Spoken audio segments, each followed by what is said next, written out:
Good evening. I'm Jakeem. Good evening. I'm Jakeem Martin, and on the behalf of the entire university and the local team supporting this Beamless broadcast, I would like to welcome your participants in Adventures in Faith 2016.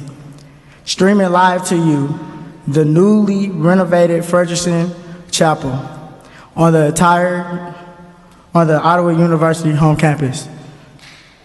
Our campus and civic community proudly recognize those joining virtual partners from the university, other installations, high school participants involved with the Faith Institute and the faculty, students and staff from our initiative partner, Bacone College in Muskogee, Oklahoma. You are part of a diverse and esteemed audience of compadres, peers, supporters, dedicated to faith and actions, community connections, and tangible service leadership. With much gratitude, we acknowledge the blessed blending of three programs, tangible aspects of Ottawa spirits, which allow us to come together for nationwide problems, tackling significant difference making. OU TAU Institutes, Theology, Actions, and Understanding.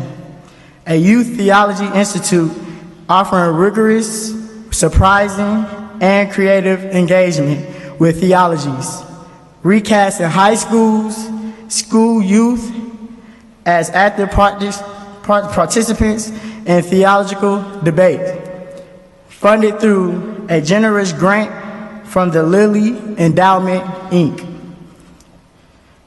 OU's Passports to Significance program, bringing college-age students together for educations, interactions, and virtuals. Connections inspired by contemporary struggles for Christian meaning and in faith actions in the midst of social intolerance, funded through a generous grant from the Teal Charitable Trust. OU's Adventures in Faith, programming launched by Dr. Roger Ferguson in 1976, is now growing nationally through a grant from the American Baptist Foundation Palmer Grant Trust and partnerships with American Baptist Mission Society. We can't wait to be the future. We are the present. The time is now. Clock is ticking. Tick tock, boom.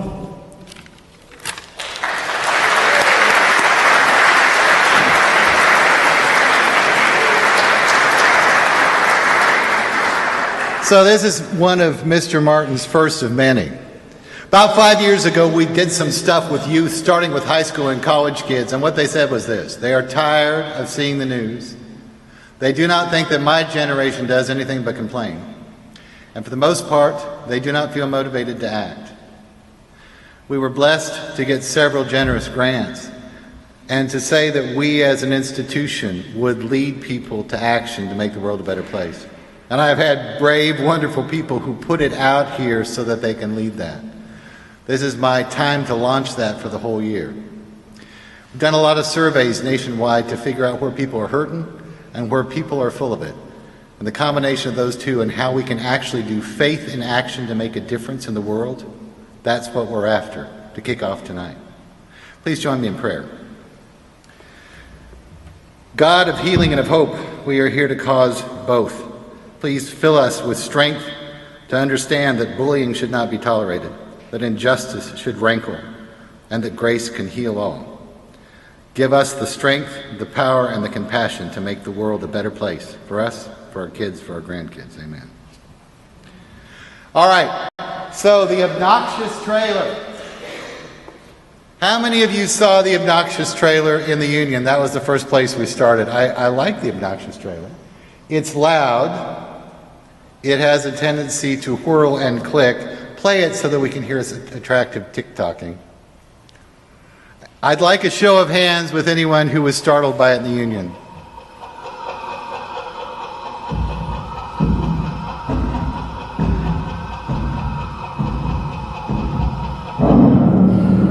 How many of you saw it in the Union? Did anybody see it?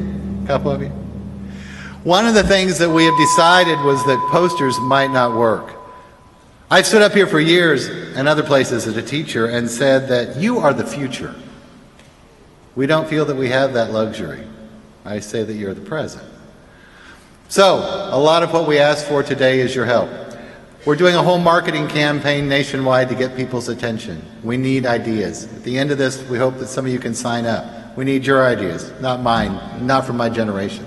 How do we engage youth, sophomores in high school to sophomores in college, to make a difference? And if they feel like they're not being listened to, how do we help them understand that people champion them? Those are our big questions. This started in 1976 by a man named Roger Fredrickson, who died this year and who was a huge hero of mine. He was 94. He started it during some interesting times when he was trying to make a difference. So part of it is that I want at least you in this group who do not have the opportunity to hear him speak at this event, which he did every year until then, to see a little bit of his life and to hear him speak. So let's roll that 4-minute tape.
To our friends at the American Baptist Home Mission Society, we appreciated Roger here.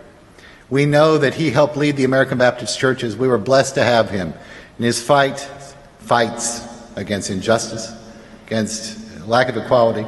I will share with you all one of my favorite Roger stories. Roger struggled some in going down to the South, especially in times where there was a lot of prejudice. One of his first trips down, Roger also was grumpy when he didn't eat breakfast. Roger went to a place and ordered a huge breakfast meal, and they brought him his first experience of grits, and he had no idea what it was.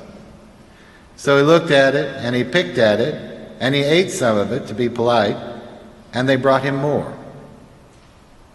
He still had not gotten his breakfast, which was mainly greasy food like I like, bacon and sausage and eggs. They kept bringing him grits. He finally said, "What is a grit?" The woman said, "This is Georgia. The grits keep coming." When I first connected with Roger, we were dealing with some struggles in some people's life, and he said, "You know, grace is like grits. Sometimes grace just keeps coming." I think about that with Roger in his 94 years, with the kind of stuff that he helped people through. What we're trying to do in some ways is hope that grace keeps coming to people who've given up hope. Here's what Roger sounded like in person.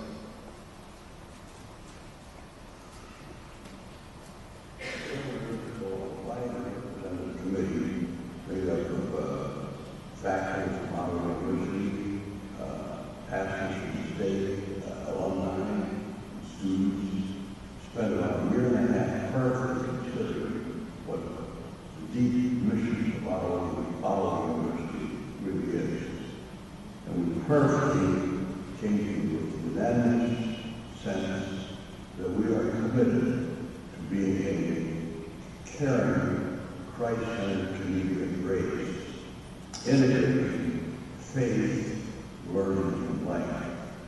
And that's what we're trying to live out here, not only on the campus here in Iowa, but our very center. And we're saying that if you are a Christian, naming Christ as Lord and Savior, then you ought to, as a Christian, treat others on the campus or in the setting where you're in the process of learning, that only you a Christ-like attitude toward others.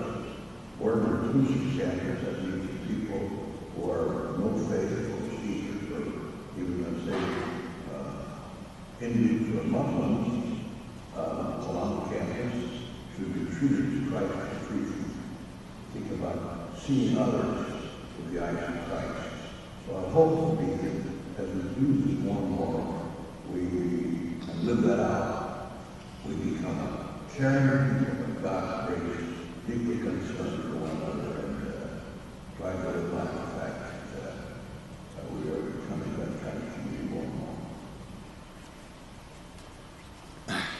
So, of all the people that I ever met, the concept of why we're a liberal arts school with a Christian heritage made sense to me. You don't have to be a Christian to go here.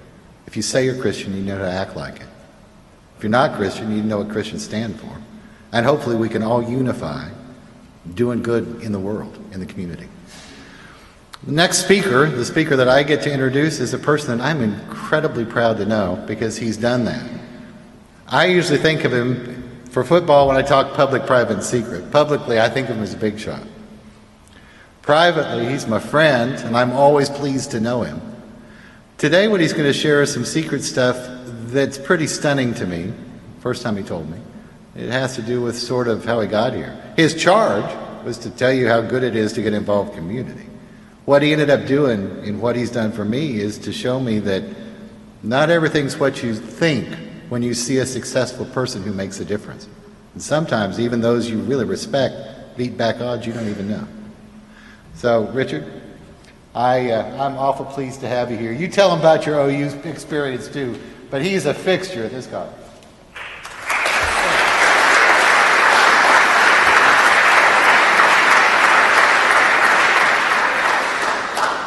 Thank you, John.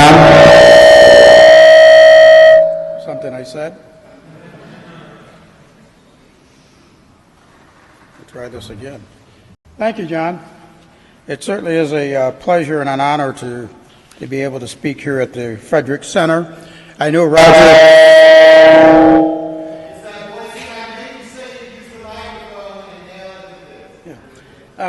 I've known Roger for many years, served on the Board of Trustees with Roger. Roger had a way of getting you to do things that maybe you didn't want to do. A way of maybe sharing your blessings with others. And I can remember the time I was headed for Las Vegas for a business trip, and there was something going on here at the university that Roger wanted me to be involved in. And I said, but Roger, I said, I got this board meeting to go to. I can't skip the board meeting. He went on, and so finally I said, okay, Roger, I can always go to Las Vegas another time. So, this evening I've prepared some notes. I'm not sure how much of this I'm going to cover, but I want to talk about what some of you may say is community service. And I call it service learning or mentoring. And when you think of community service, usually you're involved in community service because of what? You've been ordered to by the court. You've got involved in something that you shouldn't have done, and so they order you to more or less restitution to do some type of community service. I talk about service learning. It's a learning experience when you're working with others. You learn by giving to others. Luke 12:48 says, for unto whomsoever much is given of him shall much be required. So I think if you look back over your life and the things that you've done and the reason that you're here this evening, you might say that I've done it all by myself. And it doesn't work that way in life. You can choose to do whatever you want in life, but you can't do it by yourself. There's someone or someone along the way that helped you to get to Ottawa University. It could be your parents, it could be your teachers, it could be your football coach, or your track coach, or your music teacher, whatever. But there's somebody along the way that mentored you and helped you to get to this point in your life that you're here at Ottawa University. I would not be standing here this evening if it wasn't for the many people who touched my life in so many different ways. I was born and reared in Rochester, New York. We got anybody here from New York? Anybody from Rochester? Yeah, we got one back there from Rochester, New York. I grew up in an orphan. I spent many years in and out of foster homes, and finally the court system decided the best place for me was to be at an orphan.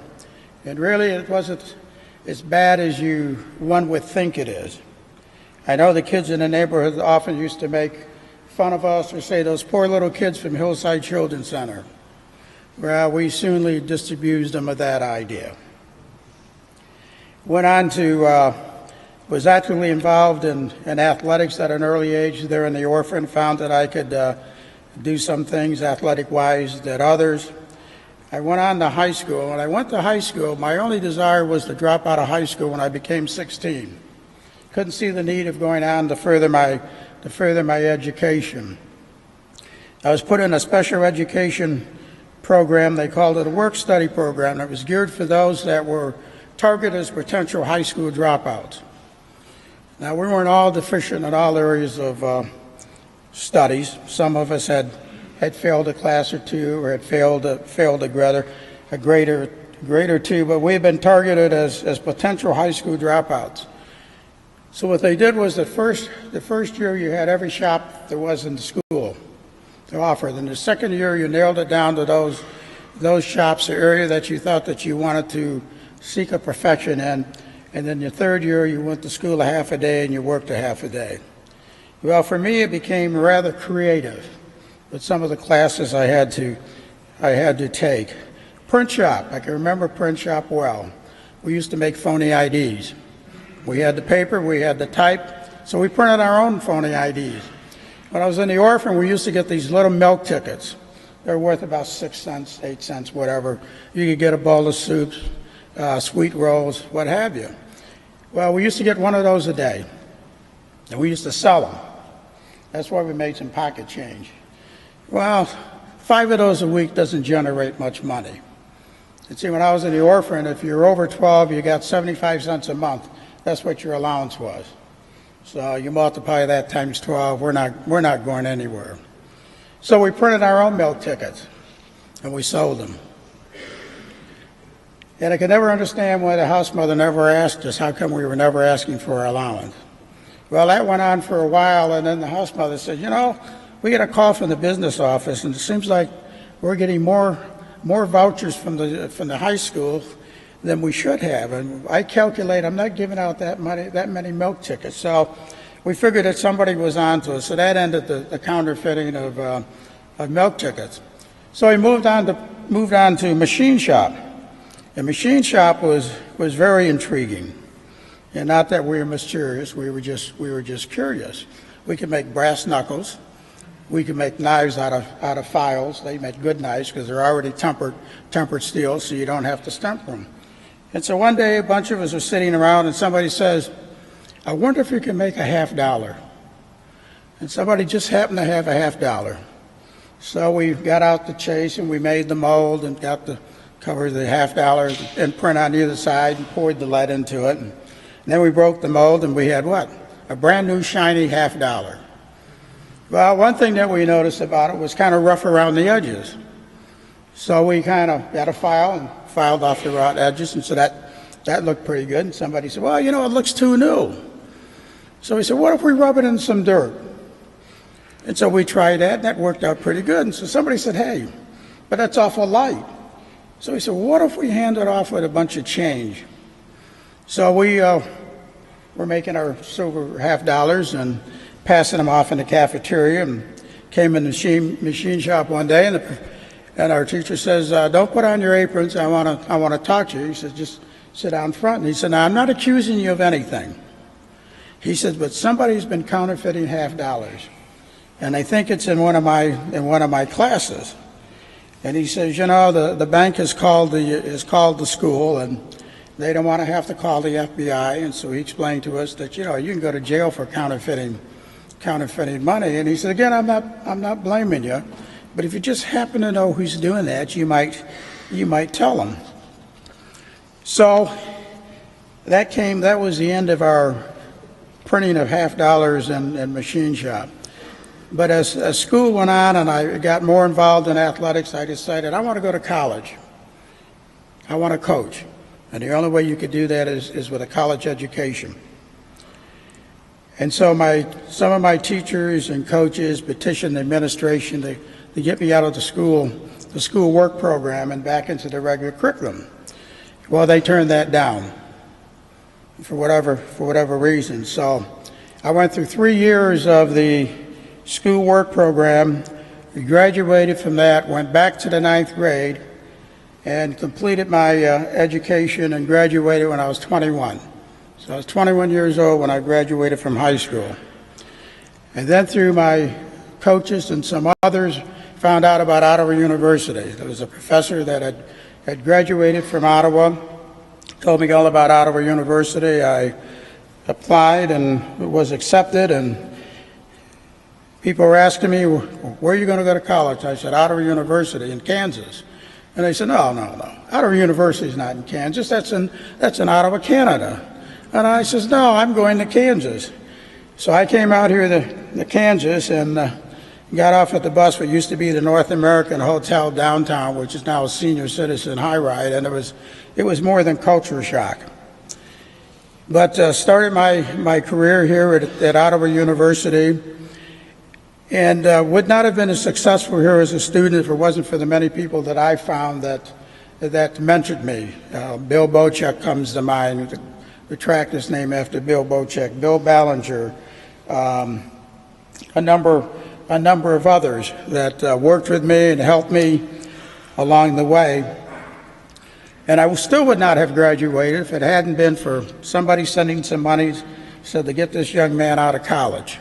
Had trouble with English. Back then there was a divisional program where you had to be proficient in the areas of liberal arts and math and science and English and all of that, and I could not pass the English exam. Now you can complete all your other coursework, but if you hadn't passed your divisionals, you couldn't graduate. So I had everything completed but the English one. So somebody sent some money and said, get him out of school. So I had a tutor during the summer that worked with me. And so one Friday he says, "Okay, they're going to be giving a test on Saturday." And so he said, "I want you to come over to the house on Friday, and I'll give you a practice exam." He said, "There's the icebox. I've got some errands to do." He said, "Make yourself feel at home, and I'll come back and I'll check the exam.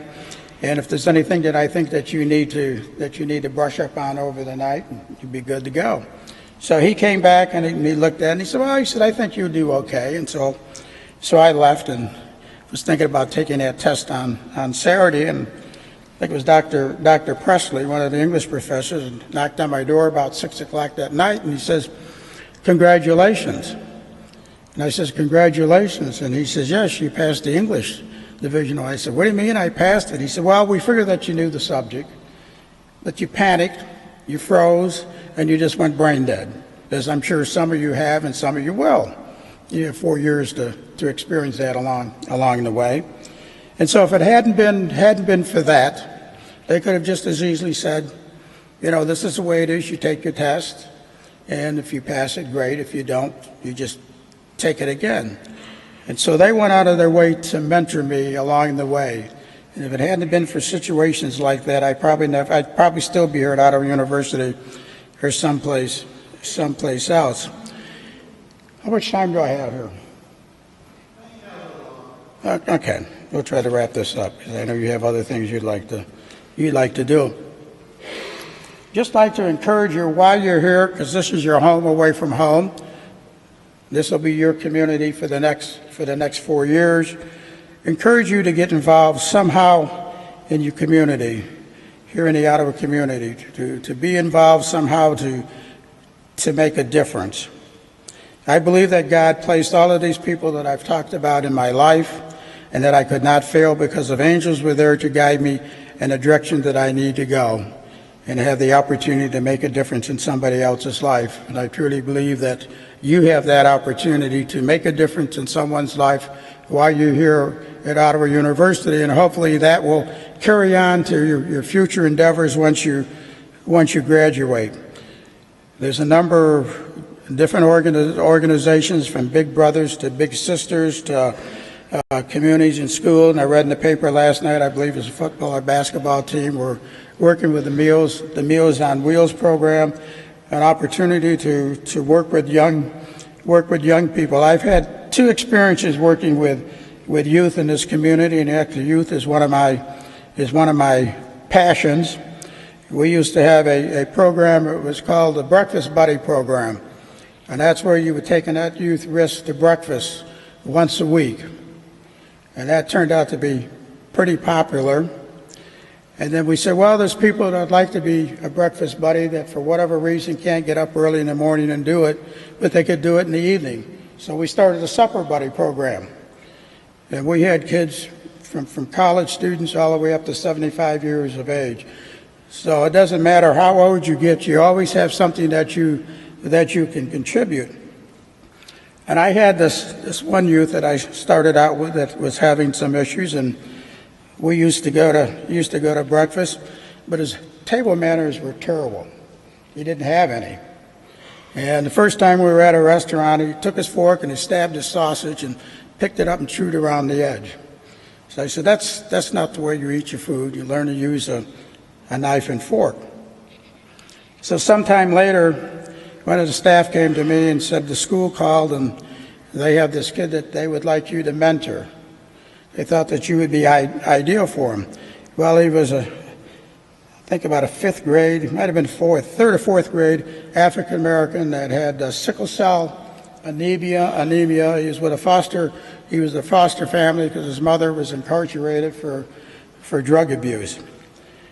And so I thought about that, and I said, I have one breakfast buddy, and you want me to take a second one, and this one's going to intrude on the other's time. So I thought about that, and I said, no, I'm not sure how that's going to work out, but we'll go ahead and try it. So the first time I got them together, and I was feeling a little guilty about it, and we went to eat, and so the second one that I picked up, it had sickle cell anemia.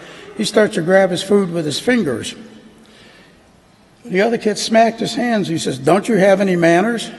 And so sometimes you're not quite sure that you're getting through, you're making an impact. And suddenly I've got a big brother and a little brother syndrome over here. And then I had another one, and we have a lunch program during the summers, a summer lunch program for students, period, that are in high school, grade school, what have you. And so we were down at the center, and I heard somebody making these noises like a pig. And I said, what in the world is that? And so I turned around, and they said, what's the kid over there? And so I said, take that noise outside or find a seat and sit down.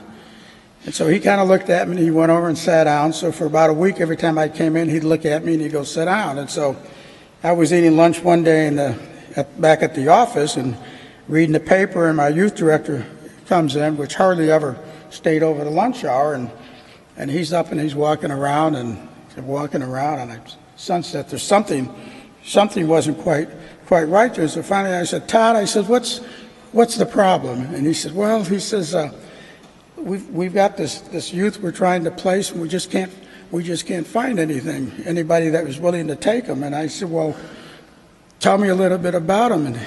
And he said, well, he's this blonde kid that comes to the lunch bunch. And I said, that's not the one that makes those little pig noises, is it? And he says, yeah. I said, I'll take him. And he looks at me, he says, you will.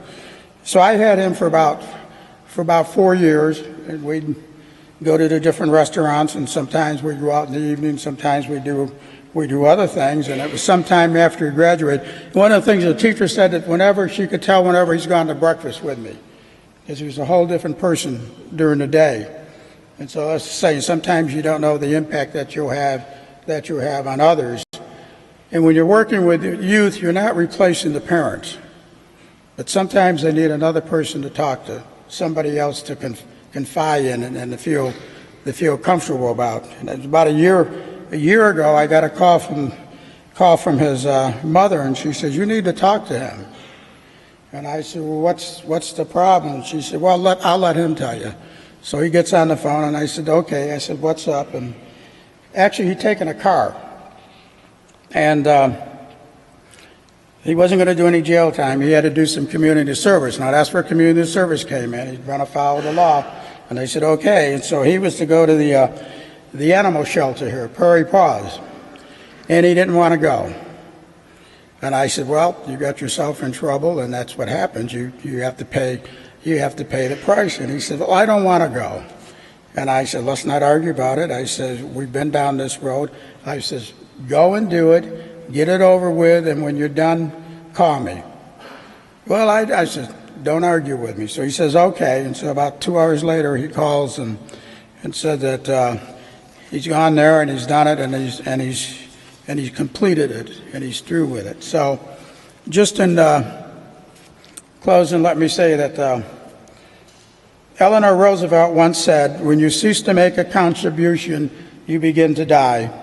The values and faith that we have as Christians help to shape us and our future. And I leave you with this, that I hope that none of you have the me and myself and I syndrome. And that's where you think that you've done it all by yourself, that nobody was there to help you along the way. And I can truthfully say, for things that I've been able to accomplish, things that I've been able to do, I didn't do them by myself. It was those people that God put in my path, those angels that steered me in the direction that I needed to go. And so I would challenge you to find a way to make a difference while you're here at Ottawa University, find a way to make a difference once you leave. And remember, there are people that mentor you along the way, that encourage you.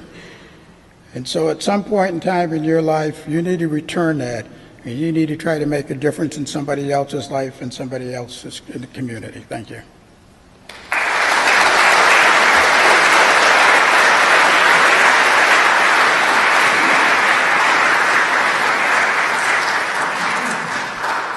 So, one of the things that we're talking about now is the difference you can make. Here's the concerns. We've been surveying and knowing, and one of the big things that the student groups have decided is that there was some impact that we needed to make nationally.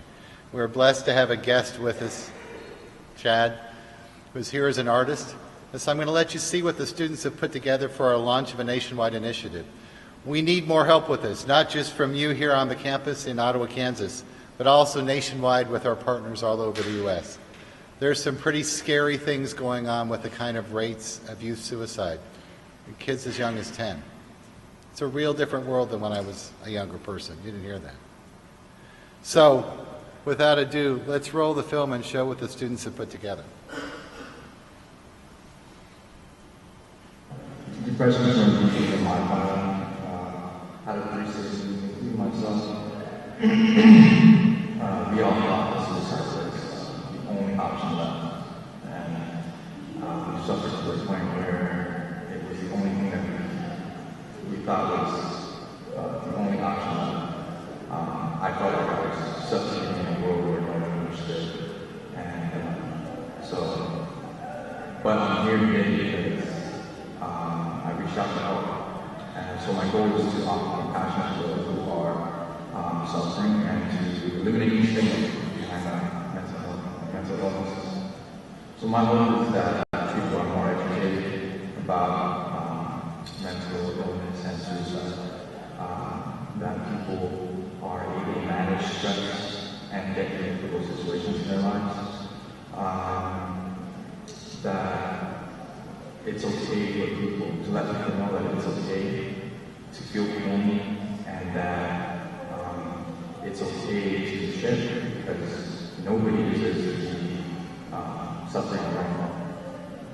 So my goal is to go ahead and reach to politicians and mental health organizations to push for mental health support, but more importantly, to the ones that don't have anyone to turn to those who are facing life-threatening decisions every day, and to the ones that have lost all hope. We're launching a new campaign here. Our mission is to mainly spread awareness on a global scale. Thousands of men, women, and children are currently fighting this battle. This is a mental battle, mental illness, mental suicide. And what we do is just provide resources and just places of safety for those people. We want to serve as a safe place for those people. We want to have locations where people can get information, safety, and even a home if they need it. Some of the things we really want to get out of this campaign is to educate the public as a whole. We want to help just bring suicide up through the ranks and have people know that suicide is a real thing, depression is a real thing. You know, most people don't understand the beginning stages of what's going on. They don't understand what they're going through yet. We want to help educate them. We want to help show them that it's okay to have these thoughts, but we want to have resources to give them. You know, our generation, the world is constantly changing. Everything's changing so quickly. And the kids these days, they just don't know how to handle it. Suicide is crime, the 10th killer in the nation. And we just want to provide resources and techniques just to help those kids get through what they need. Mainly, we're reaching out to everyone we can. No one is going to be excluded by any means. We want to reach out to the younger generation, especially the ages 10 through 21. It's the ages that are suffering the most through it. A lot of kids in college are going through these anxiety, depression, just from everything that's going on. Kids in high school are going through a lot of different challenges that they're not used to. Kids in elementary school are going through new hardships that they haven't seen before. So kids are now being pressured in all kinds of different exteriors, and our job as a whole is just to educate these kids. But we also want to educate the parents, we want to educate the older generations, let them know how to help with situations that they're finding out with their kids or with their friends, and just want to help everybody we can reach out with videos like this and reach out to everyone we can. If you feel like you've been rock bottom and there's no way out, just know that hope springs within you. You must never give up or give in. Call a loved one or a family member or a hotline and talk to someone who cares. Hope springs eternal, and so should you.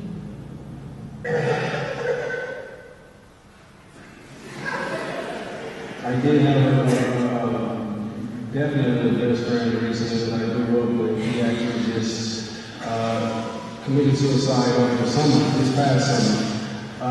We've been good friends since we were teenagers, and we both were the same age, same grade, and everything. He made bad decisions as a young child, or as a young adult, excuse me. And he did everything he could as he got older to make better choices, and he did. But he ended up reaching out to me to write a recommendation letter, you know, to his sergeant because he was reading some lists back into the Army. In the middle of us talking about all that information, he just wanted to know where I was in life. I wanted to know where he was in life, and get a better understanding of what he would say, you know, to the sergeant or whatever. And after all of that, I hadn't talked to him for about, I would say, about a couple of weeks or so. I ended up deleting him on Facebook, which that is what he contacted me on. And about 2 weeks after I deleted him on Facebook, I found out that he had committed suicide. In the sense that really did something to me because a little part of me felt like I could have prevented that if I had known. But I didn't get to know anything about that. I didn't even get deep into, you know, how he was doing. I have my own troubles, you know, going on as well. But I really was there to help him throughout the entire thing, and I just wish that a part of me would have did a little more keeping in touch to try to prevent anything. But, you know, we never know what anybody's going through. We never know how bad anybody's going through it. And I definitely didn't know he was going through anything.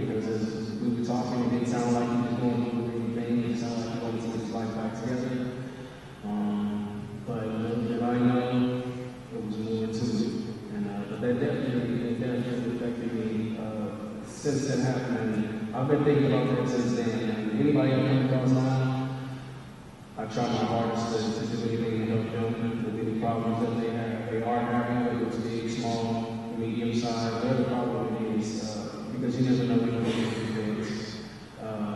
You can be suicide, anything, no matter where it is. So I just want to be able to help whomever, but that was the only way I was affected by it. Within a good friend of mine, we were definitely the best friends for a while until I came to get my own thing and he did his own thing. But we still never lost us, but I kind of, probably about 5% of me blame myself. My best friend killed himself. He didn't have to do it. I wish he had. But I was his best friend. Was anything. He could have just talked to me. Or someone. I wish he would have known that. Now it's too late. I wish it wasn't.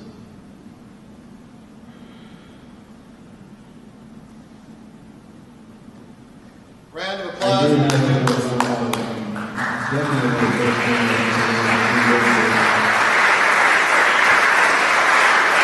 One of the other initiatives we've realized is that one of the leading causes of suicide in youth is bullying. So one of the things we've been doing both here in Ottawa and nationally at weird places is working to teach women's self-defense and self-defense. It's an important thing of what we do. Let me let you see what that looks like.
If you're interested in bringing this to your community, please contact us or your community coordinators.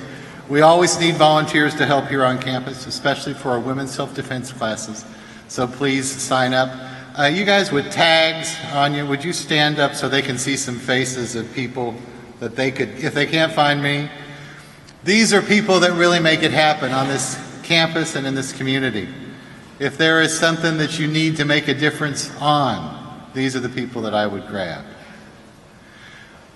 So as we near the end of this, I have to do a couple of fun things. So the first one is I would like to tell you a story.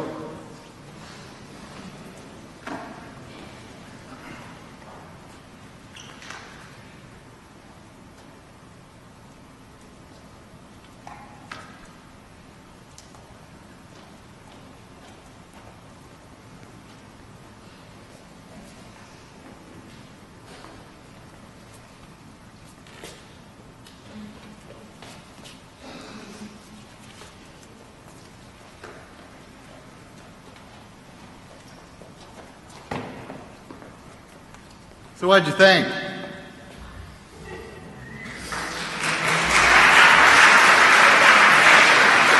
Okay, here's one of the things. For a long time, the club that we had that was Sign Language Club was busting at the seams. These are people that are not pros. These are people that T teaches to sign so they can help out in the community. It's pretty weird not to know what's happening in the story. People feel like that all the time. There's a whole story going on. They have no idea what it is. Seems funny. You don't have to be a pro. You might like it. You could be. But in the meantime, all that you have to do is help them be able to make change or make sense out of some stuff. So, we'd love to have you sign up. Now I'll tell you the real story. This is Usul. Usul sells hats. This is my favorite. Now, this is a very important job where Usul lives because everyone in her neighborhood has firm religious beliefs that they must keep their heads covered to show their constant devotion to God. While they are not Christian, they are good, God-fearing people who are often persecuted for their religious beliefs.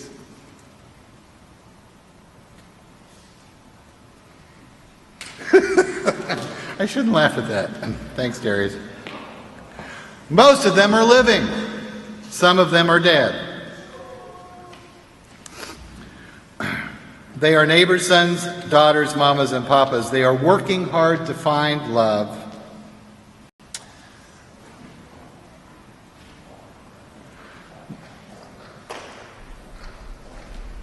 They work to honor their faith traditions. They work to make a living. They're struggling to find balance and keep up with a rapidly changing world. They are not always traditional, and yet they are. Now, there is a constable. The constable lives in a much nicer neighborhood, and he views their kind with suspicion. In fact, he probably even views their kind with distrust. They are different. They don't fit the norm. And so he does not protect them. Instead, he allows them to be bullied for their stereotypes.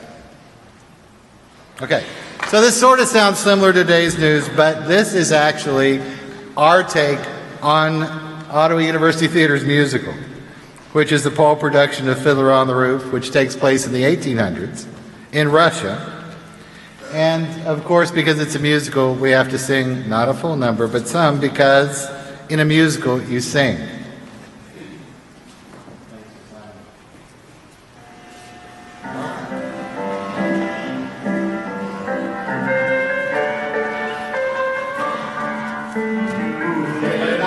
Scramble for a living, feed a wife and children, says in prayer time, who has the right, as master of the house, to have the final word at home.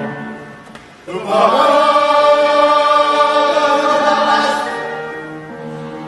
tradition, the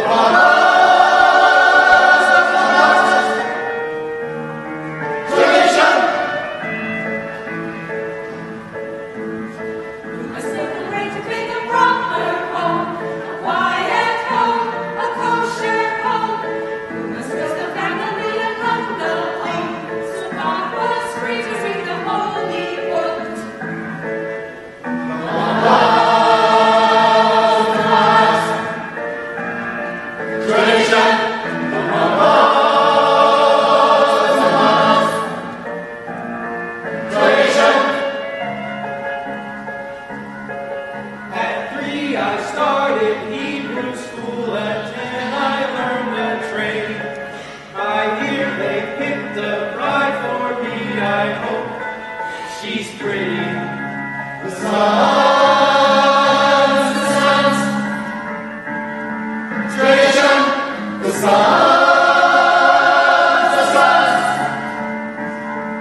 The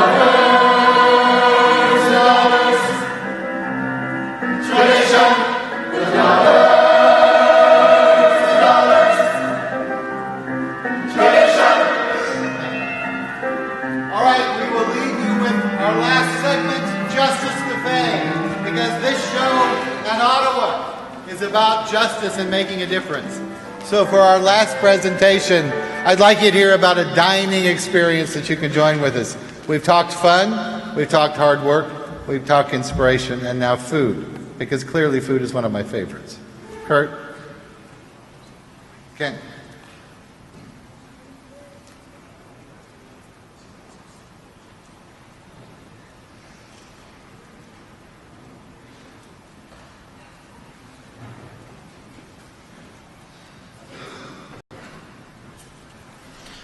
Welcome. Can you hear me? Sure. Okay. So as John's been saying all evening, we're all here to make a difference one way or another here on this university, either to make a negative difference or a positive difference.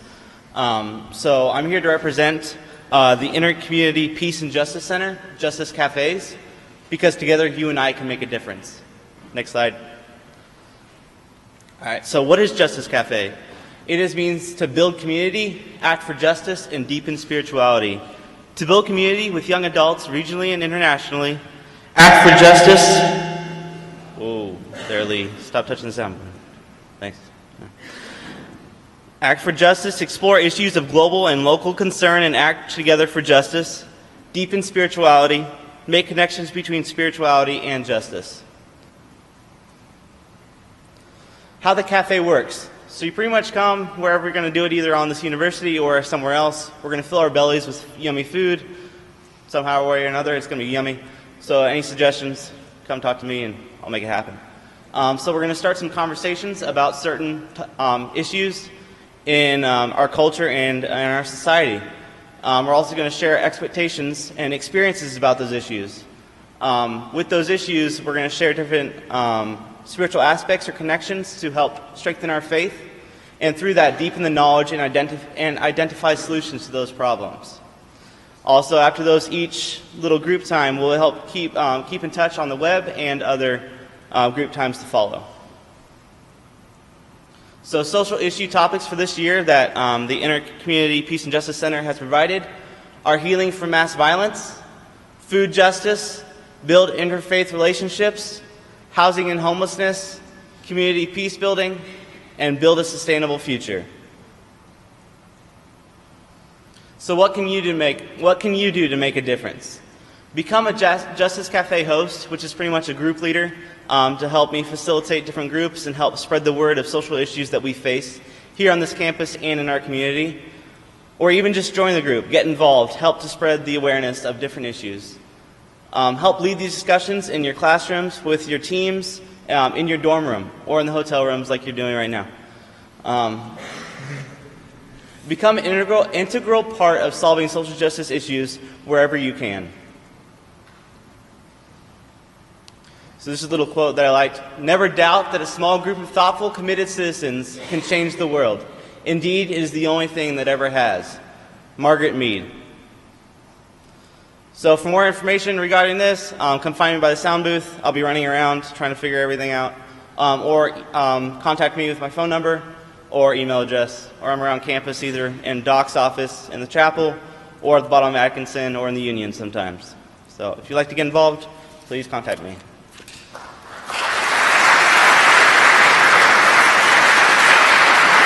All right. One more round of applause for everybody that came up here. It's a little scary to be up here, but I will tell you that we're really excited. We really, as scary as it may be, have decided that this is our year to make a difference in the world. Really make a difference. Not just watch stuff. We ask your help. We want to make a difference. We want you to. I want the world to be better. I want to watch the news and not be depressed, frankly. And I don't know how, but we think that in your brains there's something. And so that's what we're after. So we ask for your prayers, your tangible support, your engagement, your moral support. But most important, I think, we want you not to tolerate when people just complain and don't do. The Spirit, the Ottawa Spirit, the Holy Spirit, works through willing hands and hearts. People are really grumpy. You guys have to teach us how to have hope again, because I'm worried we're losing it. So thank you. We're grateful you came. Good night.